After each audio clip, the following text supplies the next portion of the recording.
मेरे प्यारे भाइयों, माताओं एवं बंधुओं, आज मैं आपको पितृपक्ष की पौराणिक कथा सुनाने वाली हूँ। तो बिना देर किए चलिए वीडियो को स्टार्ट करते हैं। पितृपक्ष की पौराणिक कथा के अनुसार जोगे तथा भोगे दो भाई थे।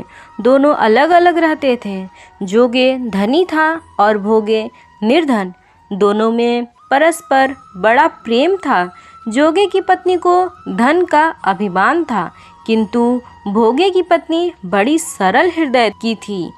परंतु पितृपक्ष आने पर जोगे की पत्नी ने उससे पितरों का श्राद्ध करने के लिए कहा, तो जोगे इसे व्यर्थ का कार्य समझकर टालने की चेष्टा करने लगा।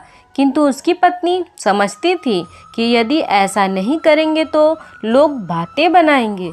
फिर उसे अपने मायके वालों को दावत पर बुलाने और अपनी शान दिखाने का यह उचित अवसर लगा।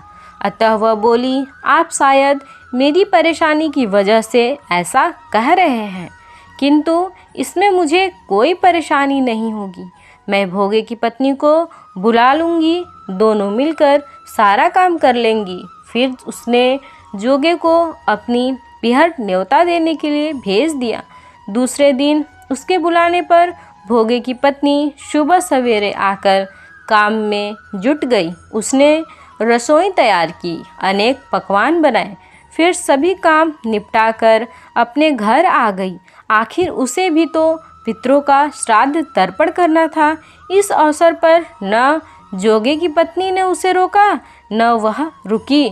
शीघ्र ही दोपहर हो गई। पितर भूमि पर उतरे। जोगे भोगे के पितर पहले जोगे के यहाँ गए तो क्या देखते हैं कि उसके ससुराल वाले वहाँ भोजन पर जुटे हुए हैं। निराश होकर वे भोगे के यहाँ गए। वहाँ क्या था, मात्र पितरों के नाम पर अगियारी दे दी गई थी। पितरों ने उसकी राख चाटी और भूखे ही नदी के तट पर जा पहुँचे। थोड़ी देर में सारे पितर इकट्ठे हो गए और अपने अपने यहाँ के श्राद्धों की बढ़ाई करने लगे। जोगे भोगे के पितरों ने भी अपनी आप बीती सुनाई। फिर वे सोचने लगे, अगर भोगे समर्थ होता तो शायद उन्हें भूखा न रहना पड़ता, मगर भोगे के घर में तो 2 जून की रोटी भी खाने को नहीं थी। यही सब सोचकर उन्हें भोगे पर दया आ गई। अचानक वे नाच नाच कर गाने लगे, भोगे के घर धन हो जाए, भोगे के घर धन हो जाए। सांझ होने को हुई। भोगे के बच्चों को कुछ भी खाने को नहीं मिला था।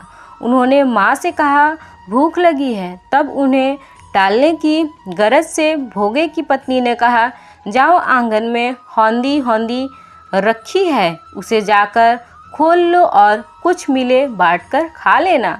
बच्चे वहाँ पहुँचे तो क्या देखते हैं कि हौंदी मोहरों से भरी पड़ी है। वे दौड़े दौड़े माँ के पास पहुँचे और उसे सारी बातें सुनाई। आंगन में जाकर भोगे की पत्नी ने यह सब कुछ देखा तो वह भी हैरान रह गई। इस प्रकार भोगे भी धनी हो गया, मगर धन पाकर वह घमंडी नहीं हुआ। दूसरे साल का पितृपक्ष आया। श्राद्ध के दिन भोगे की स्त्री ने 56 प्रकार के भोजन बनाए। ब्राह्मणों को बुलाकर श्राद्ध किया, भोजन कराया, दक्षिणा दी। जेठ जेठानी को सोने चांदी के बर्तनों में भोजन कराया। इससे पितृ बड़े प्रसन्न तथा तृप्त हुए। तो ये थी पितृपक्ष की पौराणिक कथा। अगर आपको ये कथा अच्छी लगी तो हमारे चैनल को ज़रूर सब्सक्राइब करें।